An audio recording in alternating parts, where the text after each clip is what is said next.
I've been fired, but that was quick. All right. I think we got that. I am recording audio. Excellent. All right, I will begin. Good afternoon. Today is Friday, September 6th, 2019. Today, we're going to be talking about the iPhone event upcoming on Tuesday. A couple of things that we think may or may not be announced that are either completely out of the box or status quo. A couple of other things about the upcoming software, Apple's new music web browser, and a whole lot more, because this is the iMore Show. Joining me today, as usual, steadfast and true, Renee Ricci of Vector. How are you doing, Renee? I am doing awesome, Laura Gill. So great to be with you here today and with our special guest. And we have an absolute special guest today. Georgia Dow couldn't be here, and the only possible replacement that we could find that could even come close to her wonderful giggle and laugh is Mr. Jim Dalrymple, editor-in-chief of Loop Insight. We're laugh profiling. What I say, right? Yeah. I guarantee you there are people listening right now who are laughing at that laugh because it's so beautiful. With that, Welcome to the show, Jim. Thank you. It's good to be here. So the Apple event is on Tuesday, next Tuesday, September 10th, depending on when you're listening to this. It's either not happened yet or it's already happened. And my big deal that I want to talk about with both of you is that this is my first Apple event, or my first iPhone event. I've been to 2 Apple events, but this is my first iPhone event. And you got invited, Jim. Are you ready? I did. For that? I did There get with invited. Lori. Yes. Uh-oh. We'll be sitting next to each other. We're kind of like a team now that we always sit Hide your next to playlist. each other. Yeah, right. So I'm very excited about it, and I want to know, first of all, what are your favorite things about the iPhone event? What are some things that I should keep an eye out for? Any kind of like secret things that I should know about, and maybe not too secret because we don't want everybody to know, and then they won't be secret. And maybe some things that I should make sure that I avoid doing, or any newbie mistakes that I should make sure I avoid. Renee, first of all, what's one of your favorite things that happen at an iPhone event? It doesn't have to be within the live stream of it either. Just, some of the background stuff too, if you want. So here's my biggest pro tip for an Apple event, any Apple event, but particularly an iPhone event: stand near Jim. And then the minute the doors open, Jim, like a Canadian, I want to say like a Canadian hockey forward, but it's a mix of a CFL player and an NFL player. He just, and like he's not precious about where he sits because he doesn't have a photo crew with him. He just like, I'm going to get comfortable seating for this event. It's going to work, and I'm going to go. And he's just people flying left and right out of his path. And then you just follow Jim and you get a great seat. That's my pro tip. Yep. And I can attest to how good that is because I've been able to sit next to him twice now, and it has been the best experience for me. So that's good. I find it funny that everybody tries to run to the front, and you're not going to get a seat in the front. Where Schiller and Johnny and all those, you're not getting there no matter what. You're not getting Al Gore's seat. So, there is no reason for everybody to just run down as quickly as they can. It just doesn't make any sense. I literally have not yet run down, so I've luckily not made that mistake. But I imagine that people do that because they think that they can get closer to the stage and get better pictures. So, is it for you? Is it just, I can just grab screenshots on the internet of the actual event itself. So I'm not going to waste my time trying to get up front and get, stuck behind somebody whose head is too big anyway. Yeah.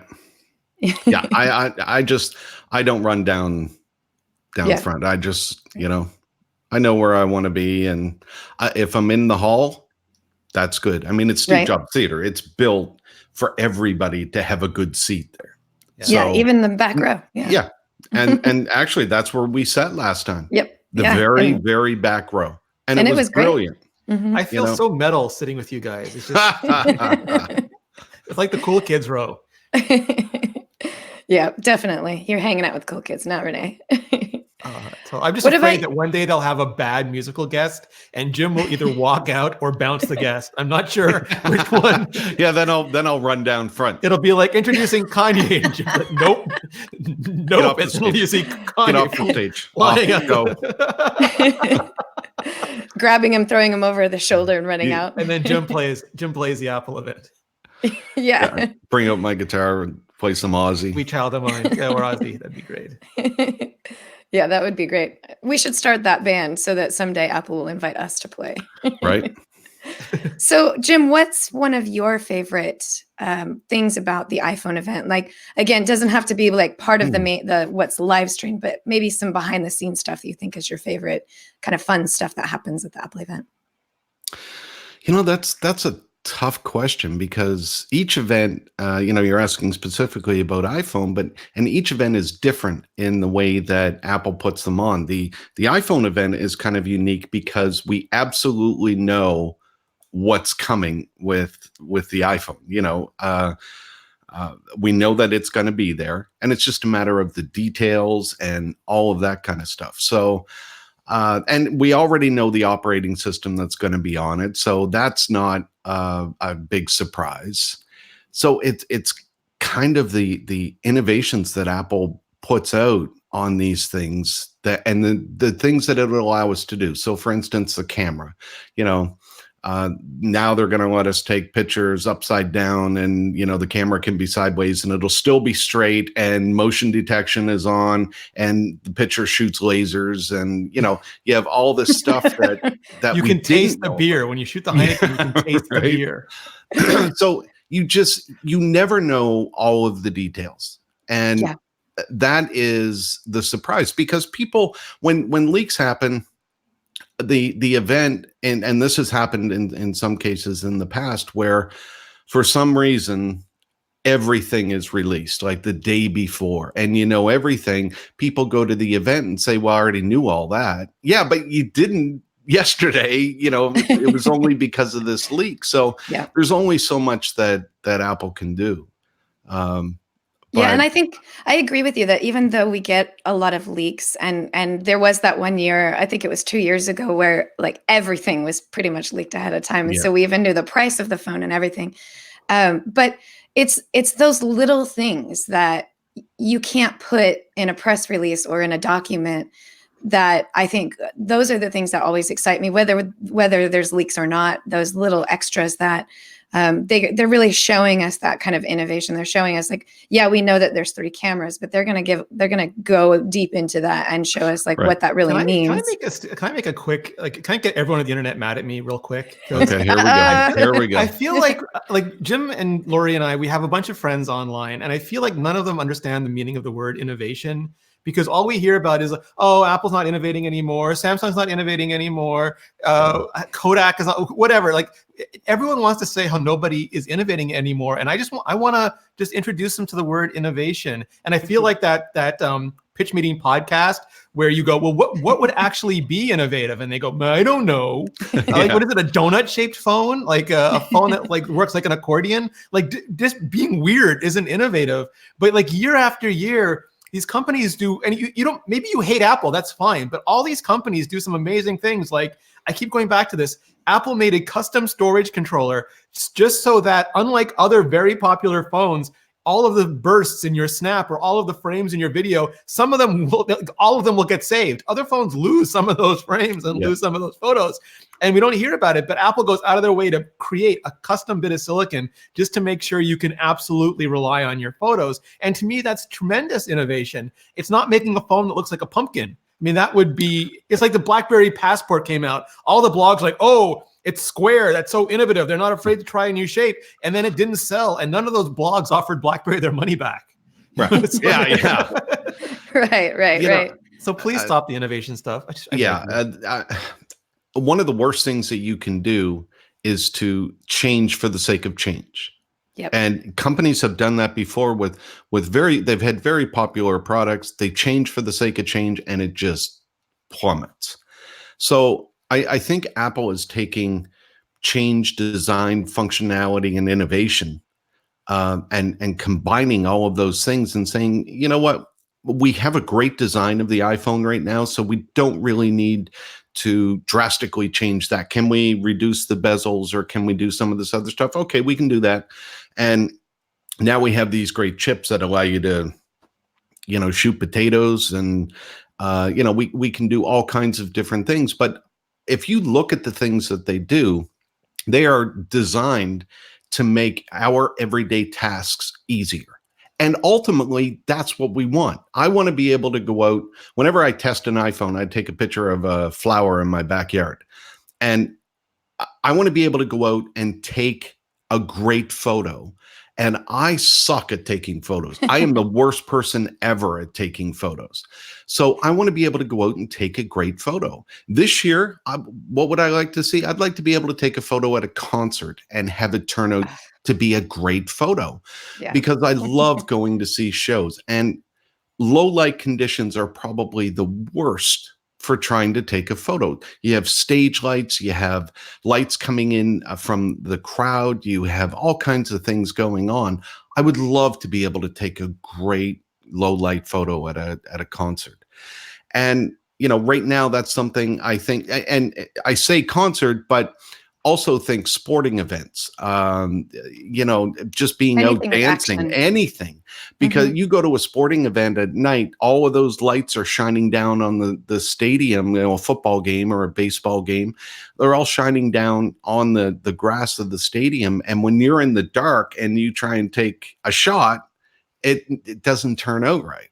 So I guess this is just my way of agreeing with Renee that, you know, they are innovating, but they're innovating in ways that help us get. And the same people done. who complain about the lack of innovation lose their shit if the case from their old phone does not fit on their new phone. Yeah, and I don't even read that stuff. You're smart. it bothers me to the point where I don't know why it was written in the first place. You know, and I like to read some smart commentary, and there's some smart people out there that I read, Gruber and Renee and you, and you know, there's some great points to be made on what was done right, what was done wrong, and what could possibly change. And you know, sometimes it's just, why did they do that? I don't get that.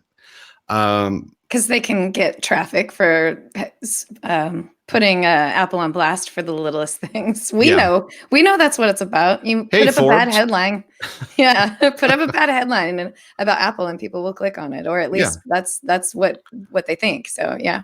I mean, I think if you're honest about your opinions and can back up your opinions, like this part of the new iPhone really sucks and I don't like it, and here's why, and here's how it affects how I do my daily work with an iPhone or an iPad or a Mac.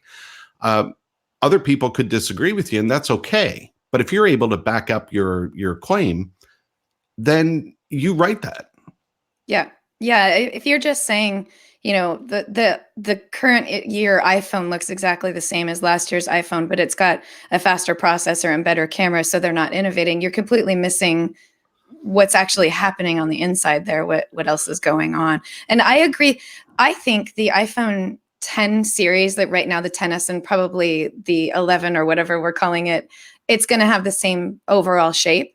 I don't think Apple needs to do anything different with that. I think they found the perfect shape for the phone. It's thin enough to hold in your hand, but big enough to be a very large screen. I'm an iPhone SE fan. I'm a 4-inch iPhone fan. So this is the next best thing to having something that small. And there's no reason for Apple to make that shape different, because it is the perfect in between of small and big. And for somebody to say just because it's the same size as last year's phone or the same shape as last year's phone, they're not doing it right, that you're just not thinking in the right direction when you consider they've tested and tested and tested, and then they found the right design. So why change it until technology comes along to make a better, you know, shape that fits our hands better? You know, the ones that really I enjoy the most are the ones that give Apple advice on how to run the company. Apple needs to do this in order to make money. Okay. Because they're not making enough. It's a multi-billion-dollar company. You're writing this from your mother's basement. You have never run anything bigger than a lemonade stand, and you're telling Apple what they need to do in order to make money. I mean, come on. Yep. You know, I'm sure that Tim calls you right away and says, "Wow, That's such a great idea. Insightful. I think that everybody has an opinion, and the internet is a great place to share that opinion. Or a place to share that opinion. Yeah. Renee, when I'm there at the Apple event, first thing in the morning, all the way through the end afterward, heading to the hands-on room and everything, what's something that I have to make sure I don't miss? And, obviously don't miss, looking at the new phone, but any kind of sort of secret, should I keep an eye out for any of the big wigs like sneaking in and saying hi or anything like that? Well, again, they'll just all come to Jim. So as long as you're sitting next to Jim. Well, if I'm standing next to Jim, I'm okay. It won't matter. They'll come to you. You don't have to worry about that. And there are power outlets in the seat. Some people don't realize that, but if you reach down, you can find power outlets. Oh, well, that's a secret thing I didn't know about. I like that. Yeah, that's good. And when you're going to the hands-on, depending on when you get there, if you get there first, go to the item that you want to see the most. If you get there in mid-pack, go to the item that you want to see the least, because that will be the one that's free. Okay. See, this is the kind of advice I'm looking for. This will help me. If you follow the crowd, you'll be following the crowd all day. Yeah. Okay. Up to the point where they have to kick Renee out, which happens almost every event. Okay, Jim always texts me. He's like, "I'm getting a beer. Where are you?" In the event, he's like, "Still." Renee, it's time for you to go. Renee, you gotta go. It's time to go. They brought the Zamboni out to polish the floor. Yeah. Why haven't you left? So yeah, that's always the treat. Seeing Renee is the last one there every single time. I go see my candy thing. store. I don't live too far away, so I'm about 30 minutes away. So I do my thing, get some pictures, and then I go home. Yeah. Yeah, Renee's got to fly across the entire country, so he's going to get the most out of his visit for sure. Yeah. Yeah. 6 hours on a plane, Jim. I'm going to stay there as long as I can. All right. And what about... you used to fly across Canada. It must have been like 8 hours or something for you. Oh, yeah. Well, I would fly to Newark. Yeah. Let's see, go to Newark. That was about an hour and a half, 2 hours. And then flying from Newark to San Francisco was, about 6. Now he gets up, he stretches, and he just walks over. Yeah, right? That's pretty nice. Yeah, just hop in the car. You don't have weather anymore. Well, you have weather. It's just always nice. Yeah. I love it. I'm not gonna deny that. You're wearing a hooded sweatshirt right now, which makes me think you're probably cold. And I think it's maybe 78 degrees outside. It's gotten warmer. It was like, I don't know, for you it was like the high 50s, low 60s this morning, but it's gotten warmer now. And now I'm warm, but I don't want to take it off because it says Nintendo. See? Oh, nice. Well, there you go. Yeah, it's 71 right now. Oh, yeah. I got 71 as well. Yeah. We got good weather. We do. People. So then, in addition to just the event itself, which I'm very excited and maybe a little nervous for, there's a couple of things that came up recently that are rumored to appear. And let me talk about the Apple TV real quick. So I still have the 1080p Apple TV because the thing works great. I bought it before I had a 4K TV, so I didn't need a 4K Apple TV. So I never upgraded. And it still works super fantastic. And I've literally been waiting for them to just any kind of upgrade just so that I can justify getting a new one because, like I said, my current one is perfect. So do you think there's going to be a new Apple TV? Do you think it's going to be just a spec bump, or do you think they're going to kind of maybe reinvent the box, or maybe, invent their version of the stick, especially because TV Plus is coming this fall? There was a rumor, right? Like, was it Steve Trotton? Somebody posted a rumor of an Apple TV that had an A12 instead of an A10 processor, just so that it would run Apple Arcade even smoother. And that's funny to me because, like, the Apple TV right now is so overpowered compared to everybody else's boxes. It's like having a Mac Pro and everybody else is still running a Commodore 64. Right. Yeah. But if Arcade is really going to push it, that makes me think the stick is. So I could see a stick if they really wanted to push TV Plus, but they're putting it on so many TVs, and they put an Apple Music web app up yesterday, which makes me think a TV Plus web app isn't too far away. That seems to handle that, and then I think they could go all in with just a spec'd out TV box and their new Xbox and PlayStation 4 controller. technology. I'm sorry.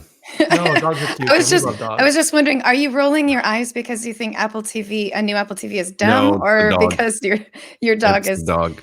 your dog just wants to join in the fun? It's totally okay. I'll let it go for a minute, and if she keeps going, I'll. Oh. You'll take her beer away. So I don't think that there's any doubt that Apple TV right now can handle everything that the services throw at it. The only kink in there may be arcade. So if they need something for arcade, then sure. I think most of what Apple TV is going to be new is in software, with the services and with the channels that Apple has partnered with. So I think a lot of that could actually be done on the current boxes without a problem. We don't know about arcade yet and how much power that's going to need. So they do. So if they're going to release something, sure, they could come out with a new design, and put that out there. Just at this point, new design wouldn't hurt, wouldn't be too difficult to get something new and more powerful. So if arcade needs that, then yeah, I could see that as something that we need, but it's not necessary for what we know we have. Right. Yeah. So in other words, if you're already on, especially a 4K Apple TV, this may not be, unless you're a hardcore gamer and you need that extra spec bump. Yeah. It's probably just going to be mostly to kind of promote the Apple Arcade, I guess. It's maybe well, let's face it. Everything that's on the Apple TV is software. That's basically what we're doing, and they can pop in and out of software things. We can download what we need from the store. So most of what we do on the Apple TV is software based. If you have great internet connection and you subscribe to these channels, then you're good to go. The only wild card is arcade and how much power that's going to take. Yeah. So I guess you could say get back on stage. Yeah. We haven't seen him in a while. You could say that arcade isn't going to need much power because it runs on the iPhone, but the iPhone is one of the most powerful computers in the world. So, we just don't know about the, that's kind of the wild card for me. Yeah. Yeah. And from some of the games that we've seen, on first glance, they look like indie games that don't necessarily need a lot of power, but we've not seen them all, for one thing. And there are also some that, though on the surface they might look, like how indie games kind of have a little flatter design. They're not usually so 3D heavy, graphic heavy. Some of them look like they're pretty expansive, even if they're not exactly graphic heavy. So I can see why it may not even be something that the Apple TV needs, but it might be something that it could use just for just that little extra room, that little extra space of, if you're going to be getting Apple Arcade and you need a new Apple TV, this is the one to get because it does have the fastest processor and the fastest, all the guts are at the top of their game. So that definitely makes sense. Yeah, definitely. And then another thing we heard some more rumors about, and this one seems pretty solid, less rumor and more just, we just need to get the name of it down, is the, I don't want to keep using tile tracker, but yeah, Apple tags is what Renee is calling it. Air tags, I think, has been tossed about, even iTags, though I doubt they would use that. 1, and iPhone was iPhone 1,1, and iPad was iPad 1,1. So if it's tags 1,1, they could change it, but it feels like they at least considered that name. Right. Yeah. So it sounds like it's pretty fantastic. It's just a device that helps you find things that aren't your phone, that aren't things that are always connected to the internet. If we lose our iPhone, we can use the Find My iPhone app, which is going to be turned into Find My, to look it up. But if we lose our Mac and our Mac is offline or something like that, it's not as easy to do. So this would be sort of for those things that don't have internet access, our keys and wallets and things like that. But excuse me for saying this, it's not new. So in other words, for those people who may tweet at Renee about this, it's not innovative, but maybe it is. And this is what I wanted to talk about is, if Apple is making a tracker, from my experience, when Apple makes a new device, a new category to what it makes, it doesn't just do what everyone else does. It brings something new to the equation that's very Apple ecosystem centric, that makes it sort of better for people who use all Apple products. The AirPods is a perfect example of that. They weren't the first of their kind, but the way that you can sort of seamlessly switch between your devices using the W1 and then H1 chips, that is one of those things that it's not just a set of true wireless headphones. It's actually done for people who use Apple products. It's done with this sort of, this is what it would be like in the real world if you're using that. And this is why the features are coming. So I'm thinking, what kind of features can we see with Apple tags or iTags or AirTags or whatever you want to call it, that would kind of meet that standard that Apple we've come to expect, which is making it more convenient for those of us who are all in on the Apple ecosystem. It's so funny you say that, because like, again, I keep droning on about this. iPhone was not the first phone. iPad was like after 10 years of tablet PC. Apple Watch was not the first digital watch. The iPod, Nomad, lame. I mean, all of this stuff. AirPods were not the first Bluetooth headset. We all had those giant jawbone things.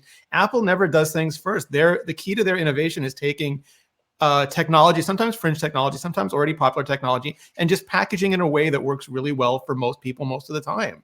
And if they do that with these tiles, that'd be great, because mine all ran out of batteries like a month ago.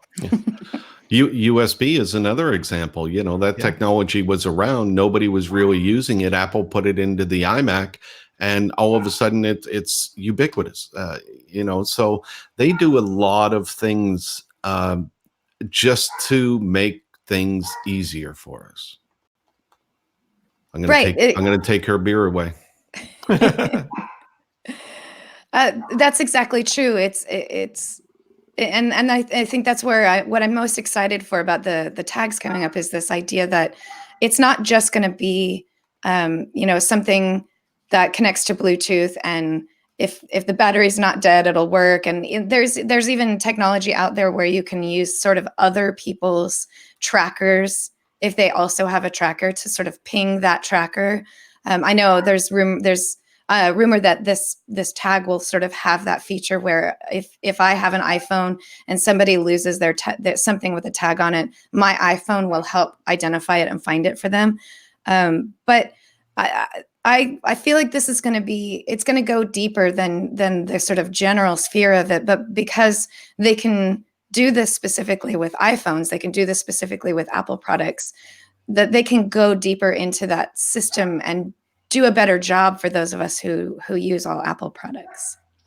I know it's going to happen, though. I know Jim's going to have to take some keyboards away, because even though Tile's been around for a long time, Tracker's been around for a long time, the moment Apple announces this, there are going to be headlines saying Apple creates spyware, stalkers will be throwing these into people's bags, cars, beverages.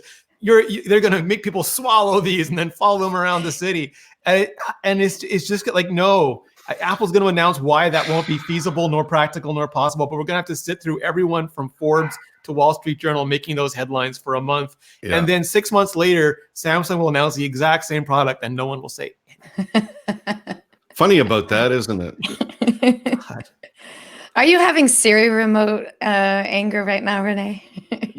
No, Siri remote, like, it's not my favorite product, but like with Touch ID, Apple got so much stress over Touch ID and Face ID, and then like HTC and Samsung leave actual fingerprint photos in a world readable directory, and nobody cares. Nobody cares.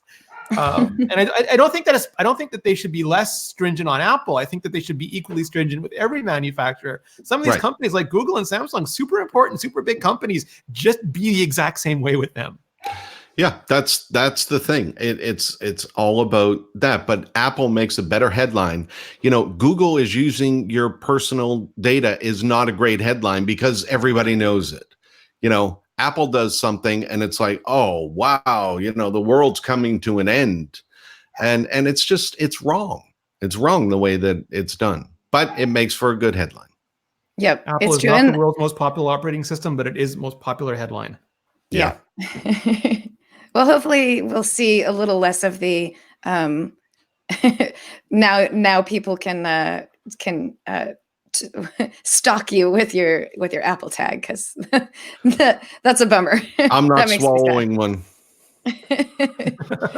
I mean, how big is it going to be? You know, is it like is it like a pill shape, or, you know, maybe I would swallow one, because then nobody would ever lose me. But it's memeable like AirPods. Like, everyone's going to put up videos of their dogs with Apple tags on them now, Yeah. or like their kids with Apple tags, or Jim's Heineken with Apple tags. Like, I want to know.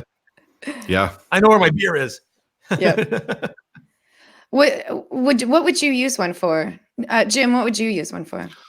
Oh, well, I don't even know. I really don't. I don't even. I'm guessing you don't lose things very often. Not very often. Yeah, I'm the same way. I don't know that I would even lose. So you have a fanny pack, Lori. I do have a fanny pack. Yes, Renee. I have them on my house keys. I have them on my car keys. I have one in my gear bag. I think I have one in my wallet still, but they're all tiles, and I keep getting these emails. Your tile, because I have the original ones, and they're not the new ones that can recharge. But they're saying like not the new ones that you can change the batteries on, the original ones that you basically had to replace.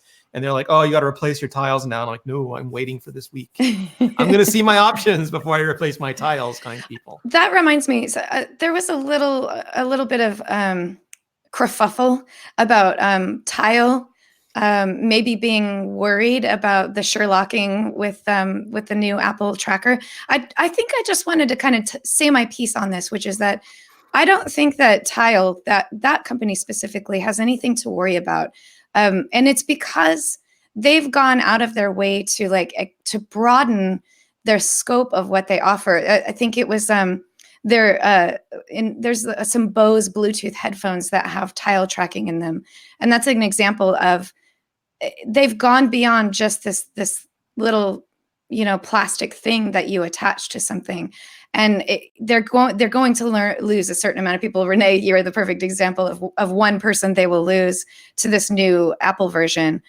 but they've already done a lot to make sure that they're well established and well placed in the world of tracking devices.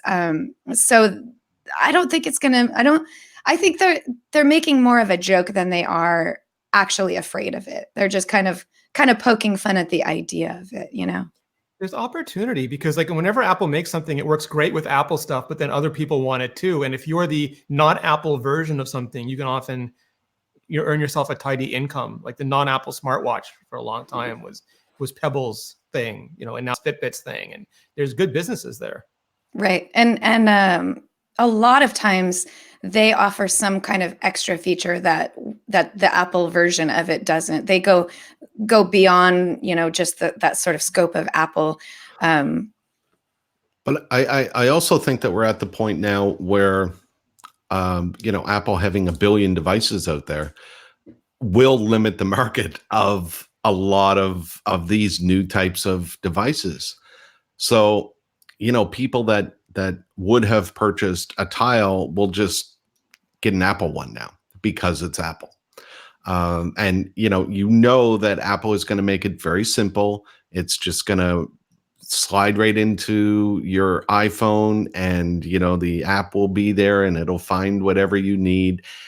And that's what Apple does for those customers. Sure, there's definitely going to be a lot of room on the other side of the Apple ecosystem, but I would like to see, you know, from Tile, how many customers are current Apple customers and how many are Android customers?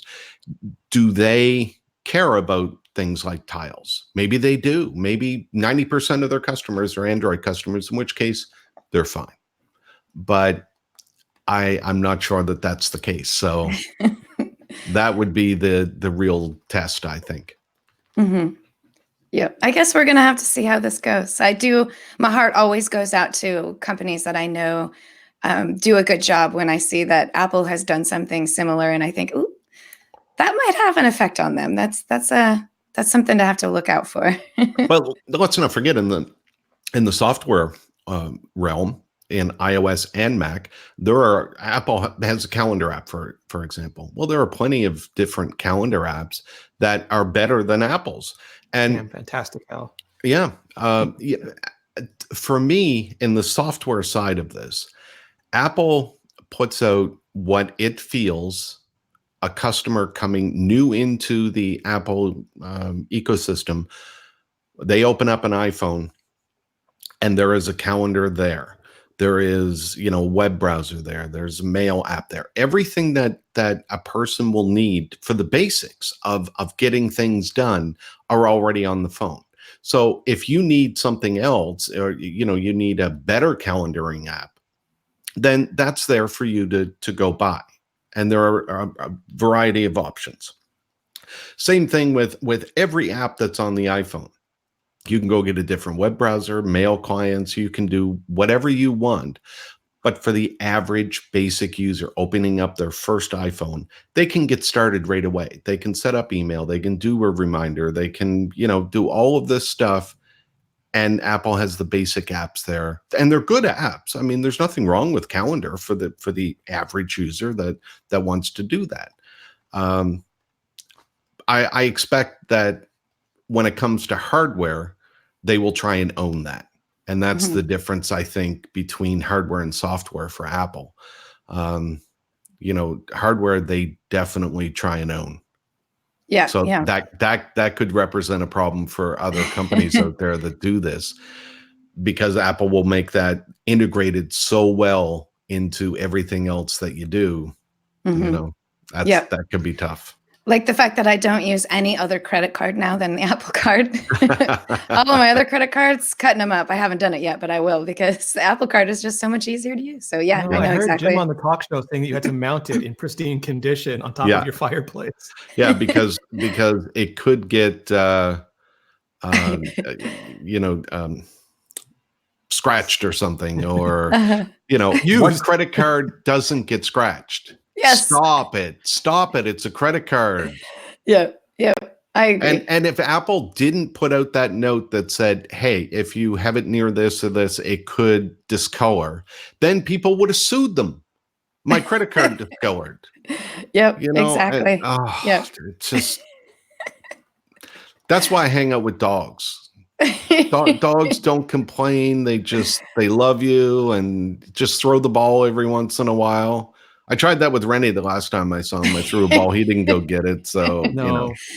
Well, he got it. He just didn't bring it back to you. He just left with it. I got a free ball. Yeah. He just sat in the corner and chewed on the ball for a while. So we were talking about the sort of innovation of a new iPhone and the changing of the shapes. And I did mention that my favorite phone is the 4-inch form factor, the iPhone SE. At this point, because the iPhone 10 shape is actually so good, I think I'm backtracking a little on that. And now it's just sort of like my badge of honor to say that I like the SE, because I do really like the 10 and 10S size. I've gotten very comfortable with it. But there was a rumor recently that in 2021, or I'm sorry, in 2020, and we keep hearing this, that Apple will be bringing back the iPhone SE. The recent rumor, though, is that it's going to be more like the iPhone 8, which makes zero sense to me. I guess the idea being the iPhone SE as that beautiful squared off package, it'll make no sense. If you think of it as the previous generation design with almost the latest internals, then it's kind of just a repeat of the same playbook. Although this is my big question. I want to ask you specifically, Lori. I've been dying to ask you this, but I saved it for the show because you love the SE so much. And I understand why some people think it'll be popular, because some people are like, they're not happy with $1,000 iPhones. And I totally get it. But originally, the iPhone SE sold better than expected because it wasn't just a cheaper iPhone, but some people really liked the smaller size as well. And I can't help but wonder, an iPhone 8 with modern internals sounds like a good phone, and maybe people who love the home button will get it. But I can't help but think an iPhone SE with a full screen like the 10R would be an even better phone, because it would be small as well and modern as well. Absolutely. I would throw every single phone I have in the garbage if I could have the same case as the SE, but a nice big screen and all of the upgraded internals so that it runs fast. I don't need Face ID, but I do love the full screen idea. A friend of mine actually just recently switched to an SE. He bought one off eBay or something like that. I don't remember where he got it, but he has switched back to the smaller size phone. And my idea behind this, Jim, if you're wondering why in the world I would want a phone so small, I have all of the other screens in various sizes that I need when I'm traveling, when I'm walking, when I'm, on the road. I just use my phone to, look at a text message. Maybe I look at a map or something like that. I have a tablet, I have a laptop, I have a full-sized computer to do all of the other interneting that I need to do. And I want my phone to go back to being my phone, not the thing that I look at. Because now, because the 10S is so convenient, I use my iPad Pro less because I can just do it on my iPhone. I like the idea of that sort of limitation of that size so that I can use all of the other screens that I have to enjoy that. Why not just get a flip phone? Exactly. Exactly. Careful, Samsung's listening, Jim. Yeah. There's the one reason that going that far back in technology is I actually do appreciate things like maps and threaded text messages. And I have one of my bandmates is actually still using a Sidekick type phone. It's not a Sidekick, but it's that type of phone. And he's just typing away on his little physical keyboard all the time. And our text message back and forth are always awful. He doesn't know what an emoji, like he doesn't get emojis. They're just the little like symbols that don't make any sense to him. And we never have threaded messages. So we have our band group messages. And when he texts, it looks like it's coming just to me, but each one of my bandmates also thinks that it only came to them. So then we all say into the group, Anthony just said X, Y, and Z, and we're like, yeah, we all got the same message. It's really annoying. So, well, you guys need to pitch in and get him, something. It's not about money. He is anti the smartphone, and he's just being very stubborn about it. And we're trying to convince him that he needs to move on. His phone now is almost it's almost completely gone, dead. And my hope is that he will actually switch to a smartphone once that finally happens. So. I was thinking about getting a flip phone, in years. Give away my smartphone, have a flip phone, and then I realized I'd never talk to my kids again because everybody just texts. I'd probably never talk to anybody again because communication now is texting. It's not very often you talk on the phone. I mean, rarely. When my phone actually rings, you kind of jump. Whoa, what was that? What's that? Why are you calling me? Oh, right. Yeah. And I even text with my mom. Yeah. I text with my mom and dad, and here, can we have Lori and Jim jam together? That would be great. Yes. Yeah, we can do that. We can make that happen someday. I'd love that. I have to play the bass though, because I can kind of play guitar, but I can't shred the way you can. So I'm going to have to be on the bass. We'll both do it, and we'll have Renee on the drums. Renee can that'll sing. Be great. No, Lori can sing. I can rap in the background very badly. Actually, no, yeah, Renee, you can we'll start a band where you get to rap because you're I'll actually do like the fantastic rapping part of the Anthrax singles. There you go. Yeah, it'll be great. It's good stuff. All right, so iPhone SE maybe in the future, but weirdly it'll be like an iPhone 8, which in my opinion, it shouldn't be called the SE because the SE gets that special name because it's a 4-inch phone, and I want my darn 4-inch phone. Don't tempt them, Lori. There's so many letters they could abuse still. Yeah, no kidding. The XE. No, what are you doing? But I think that the SE name will fit well because people will know what it is. So Apple has shown some interest in this category in the past, and having a name like SE will alert people to, hey, I had an SE, I loved it. Here's the new SE. So I wouldn't mind if they so like you're kind of thinking the marketing of the brand SE might appeal to people, even though the phone size and shape may not be what I call the SE, or maybe it's the 5S or the 5 or whatever you want to call it. Yeah. Oh, yeah. So they kind of would just sort of they'd be drawn to the brand of the iPhone SE. Yeah. I won't fall for that though. Wow. I have strong opinions about that. I guess you do. My adorable little SE sits by my side all the time. I bring it with me when we go to WWDC, and I load the betas on it. I think actually I don't think it's the beta isn't going to work on the SE this year, right? iOS 13. Renee, do you remember? I don't think it is. So I think it's now officially. It's just my little phone that I won't get to do anything with anymore. The next Vector intro needs a rap. I'm all about that. I am all about that. I know you've heard Renee rap, right? I have not. Oh, Renee, you're just gonna have to let loose. I know I can't put you on the spot, and I'm not gonna make you do it now. But yeah, he's got some talent there. When we're having a beer after the iPhone event, I'll make sure he drops some beats on you. It'll be good. That's awesome. So what about that Apple Music web browser, by the way? Anybody excited about that? I haven't tried it yet. I'm just excited about the fact that it exists at all, that now you can have Apple Music on anything, and it doesn't have to be something that's downloaded and installed onto your computer or onto your phone or something like that, that you can access it in a web browser. So if I'm over at my grandma's house and, visiting with her, and she doesn't have anything that would fit that, but she does have a computer, I can listen to some music on it, and that'll be fun. I'm excited about this. I'm going to try it today after we get off of the show, because why not? I don't see a reason not to have it, but I don't know where I would use it, because I always have my my phone or my iPad or computer or something. But I guess, in that situation, even if I was over at somebody's house, I would still have my my phone with me. But then unless I get kidnapped and the kidnappers wanted to listen to music, and I say, hey, I've got some Apple Music. Yeah, I got some Apple Music. I got some great playlists. But I don't think anybody would kidnap me and want to keep me very long, because I can be annoying. So I'm looking at it right now, and it looks like Apple Music. It works very well.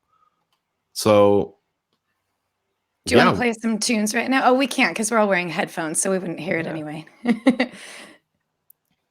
By the way, if anybody is listening, Jim has some really great handmade from scratch playlists that are really fun to listen to. So thank you. Follow along, and you'll get some good music. I'm terrible at creating playlists.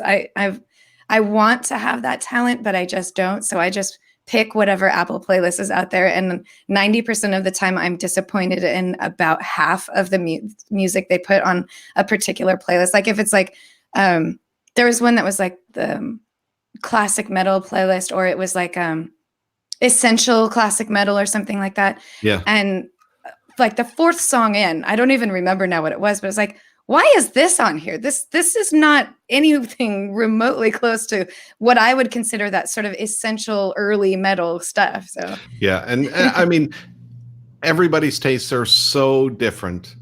You got to be broad. I understand from their point that they have to be broad. Like some of the hair metal playlists, I mean, they have a lot of White Lion in there, and I never liked them. So, I'm looking at these playlists saying, no, but they were a big band. Everybody liked them, so they're going to be in there. Yeah.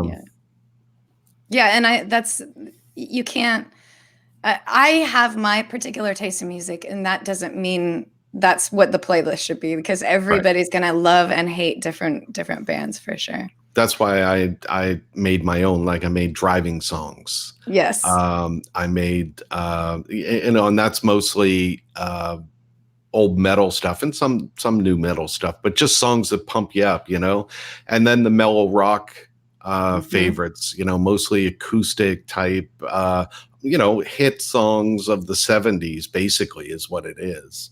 Yeah.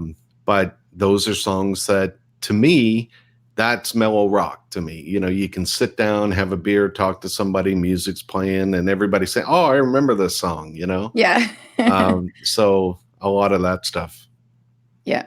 Lizzie Borden. Oh. Yeah. Huh? Yeah, you could put Lizzie Borden on a early metals playlist. Yep. That could work. Yeah.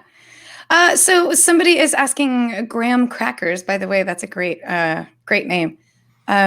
Multi-user support for Siri and HomePod. We haven't really talked much about that at all because it's actually still not available because you have to update the HomePod to iOS 13, and that's not available yet. So none of us even know what that's going to be like. Yeah. I actually forget about it sometimes until I'm going back over my list of everything that's coming with iOS 13. What's to me, the HomePod already is a multi-user device, except for those certain things, like, getting text messages and things like that. I don't use HomePod for that, though. I use it for music. So do either of you consider your HomePod to be more of a smart speaker the way like the Amazon Echo is? Or do you think of it more like a music device that you can trigger Siri to get to play music? So my thing is that so I never want to say what a product is because I realize how you use it is going to be different than how I use it and how Jim uses it. So it can't just be all about me. It has to be about what I think a wide swath of customers would like. And one of the issues, I've seen Georgia use it and her kids will use it and it has no idea what's her and what's her kids. So if she'll say play music I like, what does that mean anymore? It doesn't mean the stuff she likes. It means it's mostly going to be Nintendo stuff because all they want to listen to is Nintendo soundtrack, like Castlevania and Mario and all that kind of stuff. And for Siri to be able to understand who's talking to it, I think isn't just about messages and not just about, although that stuff is important because, I don't want to say play my messages and suddenly I hear all Jim's illicit sports activities for the last month. But it's important just so that it better knows us. And when I say play music I like, it knows it's music Renee likes. And Lori says play music I like, and it knows it's music Lori likes. And then if you say add it to my account, if you want to use that stuff, that's fine. But it should know us and not just a tangle. Because if I go to Jim's place and play a bunch of Kanye, he's going to throw me out. So there won't be a bunch played before you're thrown out. and it really, his Siri should be able to say no, we don't do that here. That's what would be great. Never play this. Yeah. I'm sorry, Renee. That can't be played. We're notifying Jim that you tried to play Kanye on his home.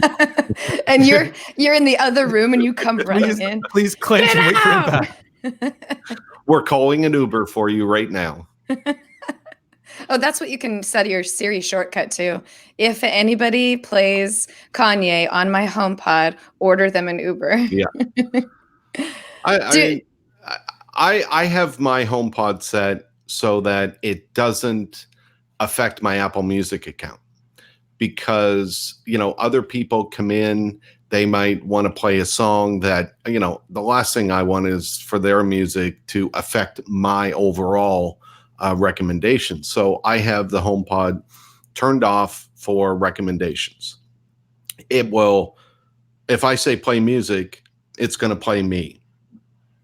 That's just how it is and that's how it should be. But if it could, recognize multiple people, that would be a great thing. It would be a great thing for music. It would be a great thing for, reminders and calendars and everything else that can be done.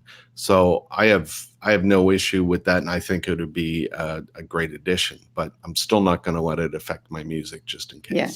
That was actually going to be my next question, was whether or not you have the disabled Apple Music suggestion tracking, because I did that right away. My friends would come over and want to play all kinds of weird stuff on it, and I'm let's listen to that song, great. And I'm thinking, oh, thank goodness that this is not being added to my suggesting for you stuff.